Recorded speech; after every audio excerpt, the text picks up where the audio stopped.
आज फिर लेके आई हूँ मैं आपके लिए एक और मोटिवेशनल स्टोरी। ये स्टोरी है एक ऐसे लकड़हारे की जिसे हीरा, जवाहरात, सोना, चांदी सब मिल गया था, लेकिन इसे असली सुख कब मिला? तो शुरुआत करते हैं हम एक स्टोरी, मोटिवेशनल स्टोरी जो है एक लकड़हारे की। तो शुरुआत यहाँ से करते हैं कि लकड़हारा होता है, उसका रोज़ का यही रूटीन होता है कि वो लकड़ियाँ काटने जाता है और घर जाते ही आनंद करता है। जितना उसको मिलता है वो उसमें संतुष्ट रहता है। तो एक दिन वो जा रहा होता है और उसके हाथ में पानी की बोतल होती है, लेकिन उसके अंदर थोड़ा-सा पानी होता है।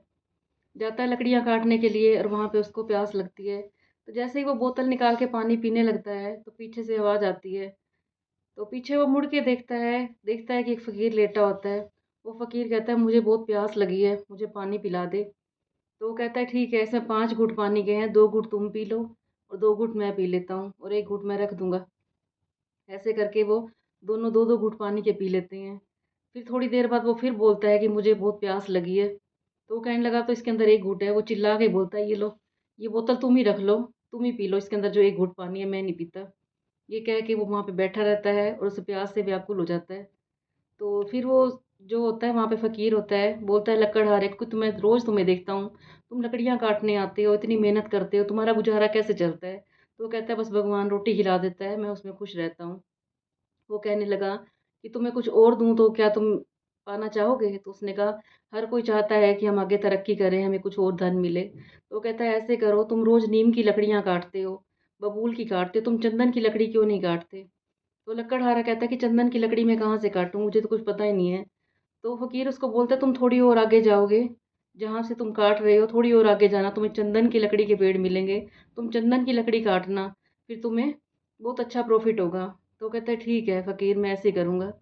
तो अगले दिन जाता है, वो थोड़ी आगे चल के जाता है और उसे चंदन की लकड़ी के पेड़ मिलते हैं और वो जाके बहुत खुश हो जाता है कि ये लकड़ी तो बहुत महँगी बिकेगी और मेरे घर का गुज़ारा अच्छी तरह से चल जाएगा फिर। तो वो मार्केट में बेच के आता है चंदन की लकड़ियाँ और फिर वो उसको फ़कीर मिलता है अगले दिन। तो अगले दिन वो फ़कीर फिर वहीं पहुँच जाता है जहाँ पे चंदन की लकड़ी के पेड़ होते हैं। तो जाता है वो वहाँ पे और कहने लगा कि मुझे चंदन की लकड़ी में बहुत प्रॉफ़िट हुआ है, ये सब आपकी वज़ह से हुआ है। तो फिर वो कहने लगा अब तुम खुश हो?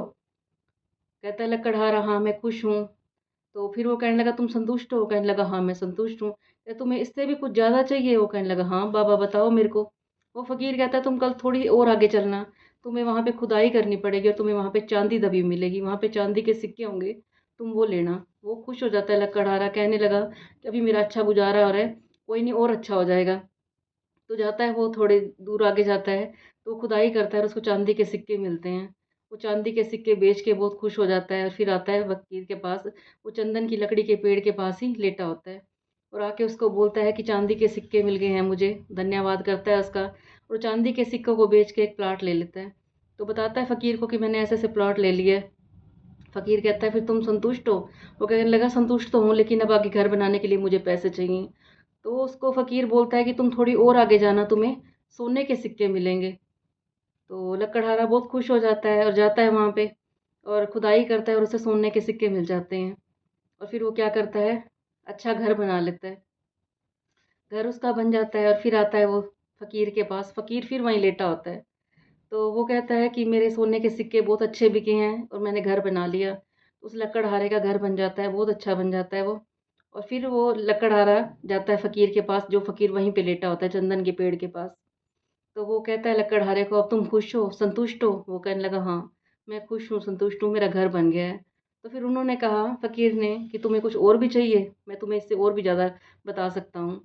तो वो जो लकड़हारा होता है वो कहता है ठीक है बताओ मुझे, इससे ज़्यादा क्या होगा? तो कहने लगा आगे जाओगे तुम, खुदाई करना, तुम्हें हीरे मिलेंगे। वहाँ जो आगे तुम्हें पत्थर दिख रहे हैं दूर से, वो पत्थर नहीं है, वो हीरे हैं। वो फिर खुश हो जाता है, जाता है आगे, खुदाई करता है, उसे हीरे मिल जाते हैं और हीरे लेके तो वो माला-माल हो जाता है। उसके घर में नौकर-चाकर, गाड़ियाँ, सब कुछ आ जाता है, किसी चीज़ की कमी नहीं रहती। तो फिर फ़कीर के पास जाता है धन्यवाद करने के लिए, कहने लगा, "आज मेरे पास सब कुछ हो गया, नौकर-चाकर, गाड़ियाँ, सब कुछ हो गया। तुमने एक लकड़हारे से मुझे सेठ बना दिया। अब मेरे पास किसी चीज़ की कमी नहीं है।" फिर वो पूछता है कि, "तुम संतुष्ट हो? तुम खुश हो?" तो लकड़हारा कहता है, "इससे ज़्यादा भी कुछ हो सकता है कि मेरे पास सब कुछ है।" कहने लगा, "तुम ये बताओ, तुम संतुष्ट हो? तुम खुश हो?" तो फिर वो पूछता है लकड़हारा, "और इससे ज़्यादा क्या होता है?" तो उसने कहा, "इससे आगे होती है फ़कीरी।" तो वो सुन के हैरान हो जाता है। वो कहता है इससे आगे फ़कीरी है, फ़कीरी से बड़ा सुख कोई भी नहीं है।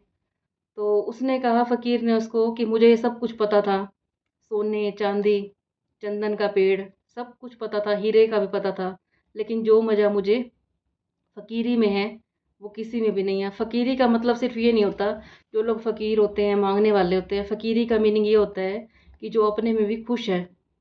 जिसके पास जितना है, उसी में एक दिल को शांति मिलती है।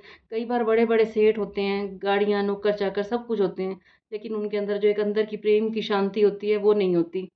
तो फ़कीर ने उसे समझाया। जैसे ही उसने ये बात की, इससे बड़ी है फ़कीरी, जिससे दिल को शांति मिलती है, तो लक्कड़हारा वहीं पे फ़कीर के पैर पकड़ लेता है और कहता है, मैंने तुम्हें पहचाना नहीं था, मुझे माफ़ कर दो। मैं आगे से आगे भागता रहा, लेकिन मुझे ये नहीं पता था कि जीवन का सुख किसमें है। तो फ़कीर ने कहा, जब तुम घर में थे, तब भी तुम संतुष्ट थे। फिर जब तुमने अपनी कोठी बना ली, तुम उसमें भी संतुष्ट थे। इंसान की संतुष्टता कभी ख़त्म नहीं होती, आगे से आगे बढ़ने की चाहत उसको लगी रहती है, लगी रहती है। लेकिन वो ये नहीं सोचता कि दिल को शांति उसे कब मिलेगी। सुकून जहाँ पे है, वहीं पे सब कुछ है, जो हमें पैसे से नहीं मिलता, धन-दौलत से नहीं मिलता, गाड़ियों से नहीं मिलती। राम जी थे, वो जंगल में रह के भी खुश थे, क्योंकि उनके पास जो प्राप्त था, वो पर्याप्त था। और रावण महलों में भी उदास था, बेचैन था, क्योंकि उसके पास जो भी पर्याप्त था, वो उसे प्राप्त नहीं था, उसे और चाहिए था। तो आज के इंसान का सबसे दुःख का कारण यही है कि जो उसके पास है, वो उसमें संतुष्ट नहीं है। जो उसके पड़ोसी के पास है, जो उसके रिश्तेदारों के पास है, उसे वो चाहिए, क्योंकि वो उसे ज़्यादा सुखी लगते हैं। और सुख असली किसमें है? जब हम संतुष्ट हो जाते हैं, जो हम लगता है कि जो हमारे पास है वो हमें पर्याप्त है, क्योंकि इंसान को मिलना सिर्फ़ उसकी प्रारब्ध से है। तुम जितने हाथ-पैर मर्ज़ी मार लो, जो परमात्मा ने तुम्हें देना है, वो उसने देना ही है। कभी तुम सोचना कि इधर भी हाथ मार लो, उधर भी हाथ मार लो, कुछ भी नहीं मिलता। और जब तुम सब कुछ छोड़ के उस परमात्मा के भरोसे बैठते हो, और कर्म तो हमें करना ही है, लेकिन ये भी नहीं है कि हमें काम-धंधे छोड़ के घर बैठ जाना है। तो कर्म हमें करना है, लेकिन उनके पीछे नहीं लगना, क्योंकि तुम जितना चीज़ों के पीछे भागोगे, धन-दौलत के पीछे भागोगे, वो आपसे उतनी दूर जाएँगी। और जितना तुम शांति से, प्यार से रहोगे, परमात्मा का आशीर्वाद मान के, भई परमात्मा जो तुमने देना है, मैं उसमें खुश हूँ, संतुष्ट हूँ। अगर उसका दिन-रात शुक्रिया करोगे, तो परमात्मा तुम्हें सब कुछ देगा और शांति देगा। नहीं तो फिर लकड़हारे की तरह तुम, एक लकड़हारे की ज़िंदगी देख लो, उसको सब कुछ मिल गया और फिर भी वो आगे से आगे भागता रहा, भागता रहा। अब उसे सोना चाहिए, अब उसे चाँदी चाहिए, अब उसे हीरे चाहिए। तो राम का एग्ज़ाम्पल देख लो, दुर्योधन का देख लो। दुर्योधन के पास इतना कुछ था, सब कुछ था, लेकिन फिर भी उसने अपने भाइयों का हड़प लिया और उसने क्या कहा था कि मैं एक सुई के नोक के बराबर भी अपने भाई को नहीं दूँगा। और उसका अंत क्या हुआ था? उसके पूरे कुल का नाश हो गया था। जो उसका था वो भी चला गया, और जो उसने छीना था वो तो जाना ही था। क्योंकि जब भी हम किसी का लेते हैं, प्रकृति का नियम है, जो प्रकृति ने हमें देना है, उसने देना ही है। और अगर हम किसी और की चीज़ों पे, किसी और के धन पे हक जमाएँगे, तो जो हमारे पास है वो भी चला जाएगा। तो किसी और का क्या मिलेगा हमें? तो आज का मोटिवेशनल स्टोरी का सार यही था कि जो हमें परमात्मा ने दिया है, उसमें खुश रहो, संतुष्ट रहो। फालतू पैसे के पीछे भागने में, लोगों के पीछे भागने में, आगे से आगे ज़िंदगी की दौड़ में जाते जाओ, जाते जाओ। एक उम्र का दौर ऐसा आ जाती है, जब उम्र का पड़ाव आ जाता है, फिर हम पीछे मुड़ के देखते हैं, तो हमें लगता है कि हमने सारी ज़िंदगी ऐसे ही बेकार कर दी। और परमात्मा कहता भी है कि आए थे तुम हरि भजन को, रोटन लगे कपास। आए तो हम धरती पे परमात्मा का नाम लेने के लिए आए थे, क्योंकि ये मनुष्य जन्म परमात्मा ने दिया ही हमें इसलिए था, लोगों की सेवा करने के लिए, भक्ति करने के लिए। इस शरीर को पाने के लिए देवता लोग भी तरसते हैं कि यहाँ पे हमें जन्म मिले। और एक इंसान है, यहाँ पे आके सब कुछ भूल जाता है। जब वो माँ के गर्भ में होता है, तो परमात्मा से प्रार्थना करता है कि हे परमात्मा, मुझे इस कैद से मुक्ति दिलाओ, मैं नीचे जाके अच्छे कर्म करूँगा, भगवान का नाम लूँगा। लेकिन जैसे ही वो धरती पे आता है, वो सब कुछ भूल जाता है, और हम आपस के रिश्तों में ऐसे उलझ के रह जाते हैं कि हमें कुछ याद नहीं आता, परमात्मा को हम भूल जाते हैं। लेकिन वही रिश्ते जब हमें दुःख पहुँचाते हैं, फिर हमें ठेस लगती है, और हम कहते हैं कि हे परमात्मा, आए तो थे हम तेरा नाम लेने के लिए, हम इन रिश्तों में उलझ गए, कभी पति के साथ, कभी बच्चों के साथ। कोई भी रिश्ते हैं, उनमें उलझते हैं, तो परमात्मा थोड़ा-सा हमें दुःख देता है, याद दिलाने के लिए सिर्फ़, कि तुम यहाँ पे क्या करने आए थे और तुम क्या करने लगे हो। और फिर हम परमात्मा से कंप्लेंट करते हैं, उसका इशारा नहीं समझते, और फिर उसको शिकायतें करने लग जाते हैं, हे परमात्मा, मेरे बेटे ने मेरे साथ ऐसा कर दिया, मेरे पति ने मेरे साथ ऐसा कर दिया, मेरी बेटी ने ऐसा कर दिया।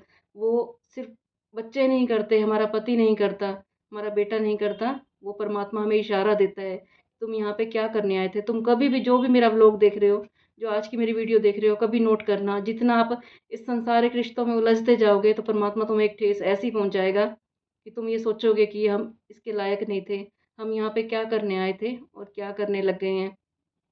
तो ये परमात्मा का इशारा होता है हमें। कई बार ये होता है इंसान के पास बहुत कुछ होता है लेकिन एक झटके में सब कुछ ख़त्म हो जाता है। तब परमात्मा देख रहा होता है कि ये मुझे याद करता है नहीं। कई बार हमने ये देखा है कई लोग भगवान को बहुत मानते हैं, दिन-रात परमात्मा का नाम लेते हैं, उनके घर में प्याज़ लहसुन भी नहीं खाए जाते। लेकिन उनके घर में कोई दुःख आ जाता है तो वो एकदम अंडे तक खाने लग जाते हैं, शराब पीने लग जाते हैं। तो फिर परमात्मा देखता है कि इनको मैंने थोड़ा-सा दुःख दिया और इन्होंने अपनी लाइन ही बदल ली। और कई बार ये भी होता है कि बड़े से बड़ा दुःख आ जाता है, फिर भी लोग परमात्मा का शुक्रिया करते हैं और अपना धर्म नहीं छोड़ते, अपने धर्म पे अडिग रहते हैं कि हमने तो ये काम करना है तो करना ही है। फिर परमात्मा उनसे खुश हो जाता है। थोड़े दिन के परीक्षा के आते हैं, लेकिन वो कट जाते हैं। कभी अपना धर्म का साथ नहीं छोड़ना चाहिए, परमात्मा का साथ नहीं छोड़ना चाहिए। वो परमात्मा हमें ये ज़िंदगी के छोटे-मोटे जो झटके देता है, सिर्फ़ ये देखने के लिए देता है कि इसे मैं याद भी हूँ या नहीं, ये मुझे भूल गया है नहीं। क्योंकि यहाँ पे तो हम एक किराएदार बन के आए हैं और हम अपने आप को मालिक समझ लेते हैं। जब हम मालिक समझते हैं तभी हमें दुःख मिलता है। तो इन रिश्तों से उपराम होके निभाना हमने ज़रूर है। सब अपने फ़र्ज़ अदाई करने हैं, चाहे माँ-बाप हैं, कोई पत्नी है, लेकिन इनके अंदर ज़्यादा टू मच नहीं जाना। तो जितना हो सके उस परमात्मा की याद रखनी है और अपने कर्म करते रहना है। बताना आपको मेरी ये मोटिवेशनल स्टोरी कैसी लगी? थोड़ी भी अच्छी लगी हो तो इसे लाइक कर देना और आगे शेयर ज़रूर कर देना, क्योंकि हमारी एक बात से अगर किसी की लाइफ़ चेंज हो जाती है, तो सबसे बड़ा पुण्य कर्म है। इतने हमें किसी दान पुण्य से नहीं होगा, मंदिरों में पाठ करने से नहीं होगा, जितना हमें एक इंसान को अच्छी राह पे लाने से पुण्य मिलेगा। तो कल फिर आऊँगी मैं आपके पास एक और मोटिवेशनल स्टोरी लेके। कोई गलती होगी तो मुझे क्षमा कर देना।